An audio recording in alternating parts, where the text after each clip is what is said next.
Hey to everyone out there. Thank you for checking out my YouTube channel. Um, GraceLife. I hope everyone is staying blessed. I hope everyone is staying encouraged. If not, I am here to inspire you, to motivate you to be the best you and encourage you to run after your relationship with God and and grow in that. That's one thing about grace. Every day God give us an opportunity to meditate and soak in his love for us. The love that he have rated for us, because God is on time. It's already there. God is never forsaken, rejecting, or abandoning you. Someone probably need to hear that. So I'm gonna say that one more time. God is loving you. God does not reject, forsaken, or abandon you. God is not man. He is a comforter. In the word it say he sent his Holy Spirit to comfort you, and not in bad time, but in all times, in the good and the bad. God is just always your number one supporter, your number one advisor, the number one fixer. He's the best at everything in your life. So if you have not cast your cares onto him, I highly suggest that you get that relationship and you start doing that. But that's not my message for today. One of the things I want to talk about it being a steward, being trustworthy, to be um encouraged not to be unhappy or to be ungrateful with the small things, the little things that you have in your life, thinking that's all you will ever amount to, all you will ever be good for, to all that you will ever have, knowing that if you are in a situation, and I've been there and I am there, I'm not where I want to be, and there's many people that can say the same thing, that can relate to that. But I know that the more that I become studious, the more that I show um, stewardship in what I do have, God will start opening door for me to have more, and start making room for me to be in places that is more enlarged and more um, scope to where I should be. And that's, that come with me having my mind renewed, having my mind reset, to know that, to be content, to be grateful, and give God in every situation and every thing that I in. Not saying that I have to accept the bad thing, because I don't. But even that bad thing that happened to me, I can take it and make it for my good. I can take it and find the positive out of that. Will make me more of a person to be sympathetic to other people that may be in that same experience. I can tell them, I can be a testimony and witness to them on how they come out. But back to stewardship, and what I mean by that, and what I mean by that is, whereas I have been sometimes not always content. I'm not always grateful for being in a apartment that's too small, or I'm not happy with the things that I have before me. I'm not happy, I'm not being very what I want to say. The word is not abusive, but I'm not being a good steward over what God had given me. And I had to learn to be better. I had to learn, what? Even though it's not what I want it to be, I'm still grateful, because it could be worse than what it is. I could be in a worse situation, because, be grateful, because there's someone else that's in a worse spot than you. And with that, that's physical action that come along with it. Not only a mental chain or verbal outlet, or a verbal way to say, I'm thankful. I'm thankful for the apartment, but the thing that lines up with action. And and these are true stories that I've been through, true testimony that I have. I went from not having a vehicle when I came out of an unhealthy relationship, and I remember my cousin gave me her to use in the meanwhile. Even though it was not the size that I needed to get around with my 5 kids at the time, I was thankful that someone gave me a transportation where I could go to the grocery store. So I learned to clean the vehicle, keep gas in it, keep it clean to the best of my abilities. To tell God every time I looked at, thank you, Jesus, someone helped me with transportation for me and my kids today. And it was not a brand new car, but it was reliable enough to get me around the corner to go to the grocery store. It was good enough to take me to the doctor with my kids. It was good enough for me to ride in comfortably. The seats were not the best, but guess what? It was still seats in the vehicle, and I was still thankful that it was still able to get me to where I needed to be. I was thankful. And I told God that, and I didn't only tell him that. I made sure that the vehicle was showing that. I made sure that I told my cousin that, and whatever she asked or requested me, if it were like paying the car insurance, even though she didn't, but if I had to, I would have, because I was thankful for someone helping me with something that I did not have. It was more than what I could do at that particular time. So I was thankful.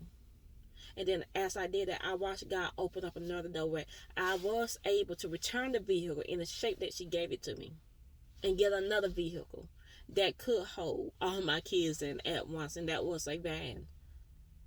Now that van, it was not the best. Once again, it was not the best, but guess what? It was still a car that got me to where I needed to go.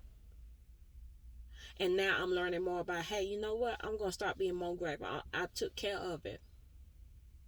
Made sure that, I, getting repairs on that needed to be did. That if I, could afford it, I did it. Cleaning it out. Make sure I washed it. Cause I say, like, there are some people that have vehicles, and just because it's not new, just because it may have a dent on the side, just because it may have, sometimes, the hood might be a different color from the rest of the body. We don't upkeep it. We don't maintain it.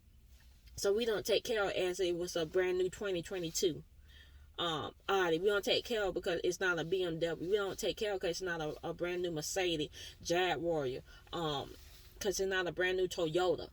We want to take care of it because it's a 2010. We want to take care of it because it's a 2000. We want to take care of it because it's a 2007 car that been salvaged or it was given to us, or what we call a hoopty. We want to take care of it because we don't see the value in it because it's taking us to A and B points and not to other states. So we don't see the value of getting the oil change. But I changed my mind from that, and I started doing the thing that I would do to it as if it were brand new. And with that, I saw God move me from one van to another one that were able to go over state line. Then I seen him also escalate me to another one where the car was brand new, a brand new van, off a dealership lot. I was used to doing cash and carry, but I watched God escalate me to the next level, and said, because I kept asking, I kept affirmation on my mind, I kept a vision board of what I want. I wanted something more reliable. I kept showing God, you know what? I'm gonna keep that until I get there. I'm going to continue to take my car to the car wash, getting it detailed, getting it clean, keeping the oil change on it, making sure I do all the maintenance that I can, put money into to keep it up, tune-ups, oil changing, flushing out the fluids. And that's just one level thing I did it in. I did it with my home. I went from staying in a certain type of neighborhood that were not so, family friendly. Now, I'm not saying I kept. One thing, I don't believe in keeping a uncleaning house or keeping dishes. I don't, but I could do better. So I start improving that areas as well, where I start cleaning up better, being thankful for the clothes we did have, being thankful for the house we did have, even though it could not hold all my kids at once. A 3-bedroom does not work too well with 5 or 6 kids. I said I need better, guys. I need more space. I need my room. I need a dining room, a formal dining room. I need living room. And I start being thankful. Say, God, even though I'm not there yet, I'm going to keep my vision in front of me. I'm going to keep my affirmation going, God. But I'm thankful for the apartment I am. I'm thankful for the house I'm in at that particular time. I'm thankful that I can keep the lights on. I'm thankful that the water's on. I thank you, God, that there are no leaks. I thank you, God, that no one has burglarized my home. I kept words on my mouth, and then, like I said, I did what I had to do in the home to keep it clean. If that, shampooing the carpet, because some people don't shampoo the carpet that's in their home. If they've been there for a moment, just because it's an apartment, or just because the house, it may be low income, or it's in a certain neighborhood that they don't care for. But I did the complete opposite. I moved on and said, I'm going to do what I can do. I'm going to make the best of it. I'm going to be great. And then I watched God say, I'm going to move you from this home to this home. I watched him move me from neighborhood that got better and better for me to be safer and be more comfortable in. And I'm still asking God for, my home that I do want. The home with more room to it. The better neighborhood that I am looking to move to. But for right now, I done came a long way. And right now, I'm still saying, God, thank you that I have more space. I have, I do have a formal living room and a separate dining room area. I have hard roof floors through the bottom level that keep my home cleaner. And I make sure that I go down there and clean and mop and keep care of the floors. Keep the carpet clean. Keep the room organized to the best of my ability. Make sure the grass stay cut and clean. If I gotta cut the grass, I'm gonna cut the grass because I'm thankful that I have a yard. There been a time in my life my kid couldn't go out there in the backyard and run our neighborhood because it was that bad. Because either there was no yard or either that it was so populated by, and I'm just being honest, with crime that you were kind of scared to put your kids out there in the backyard because you didn't know what was going to happen. But now I don't have to worry about that no more. I don't have to worry about that no more. They can go in the backyard. They can go back there and play and have fun, and don't have to worry about people bothering them in that manner. Now, don't mean I just let my guard down, but I'm aware. But it's more peaceful situation. And so what I'm saying is, being a steward of the little thing. Don't hate the little thing because it's not what you want. And because we know God can do better. I'm going to ask you, are you doing better? Are you doing the best you can in that situation? Are you taking care of the stuff that he have given you? They're coming with objects, places, things, jobs, and people. People too. Sometimes we are not in the best situation with relationship, but are you doing the best you can say, well, God, I'm trying to be love. I'm trying to be what you call me to be in forgiveness. I'm trying my best to, not operate in strife, anger, or vengeance. Are you a steward of your emotion and your feeling? Are you a steward of what God had placed before you? Are you a steward with your money? So let me say this. Sometimes we get in that world, because I don't have this and that, I'm just going to spend my money anywhere I get ready to and how you please. But are you being a steward with your money and say, you know what? Let me put my emotion to the side and ask God what shall I be doing with this money? Am I a steward with my vehicle? Or I'm just going to just because it's not brand new, I'm not going to take care of it, and I'm just going to dog it out and run up and down the road here and there and therefore, and not be about asking God, let me be thankful. Let me ask God, where should I go today? Because sometimes, we take our vehicle somewhere and we put in a worse predicament if we had stayed where God told us to stay or be where God told us to be. So I'm saying, are you a steward of the thing God given you? Can he find you to be trustworthy of the thing he had given you? There are people that have things but don't know how to upkeep them things because they are not thankful. They're abusive because they ain't never learned to be thankful for what they have because they don't know they can be without it. They can be worse off. But God loved those that are saying, I'm thankful for what I do have. It might not be what I want to be, but I'm thankful because it's more than what it may not be in this situation or what it could have been. And I think about sometimes people that say, well, you know what? I may not have, the food I want to eat because I want to eat organic and healthy. But they don't have the money to afford to. But do you take what you can do in this precise moment and make the best of it. Because sometimes we got to do what we can in that moment, and make do. And and I think about Joseph in the Bible, that, after his brother put him into the pit, after he was sold into slavery, after he was put in jail when the woman betrayed him by saying, he was trying to come on to her when they were not true. And Joseph got put in jail, and he went through the thing with the other two, with the baker and the chef, I think it was, or either I think he was a butler, like.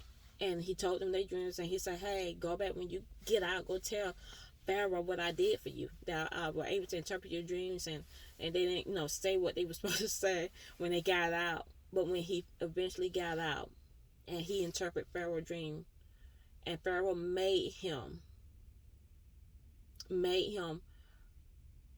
a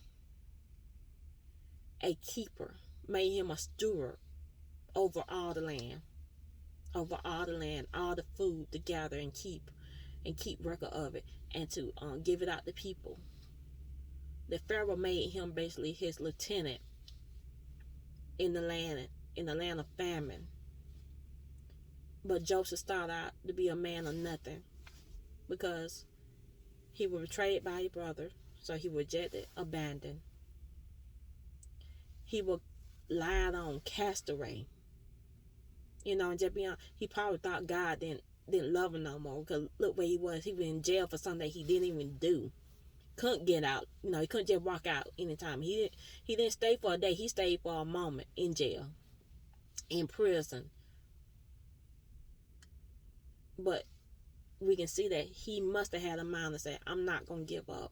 I know what God had promised me. I know what I'm called to be. I know who I am. And he was thankful. Get what he still told people about the dream they had, because he could have been in a funky attitude, and so I ain't gonna tell you nothing about your dream. But he didn't. He still brought down the two people dreams and gave it to them.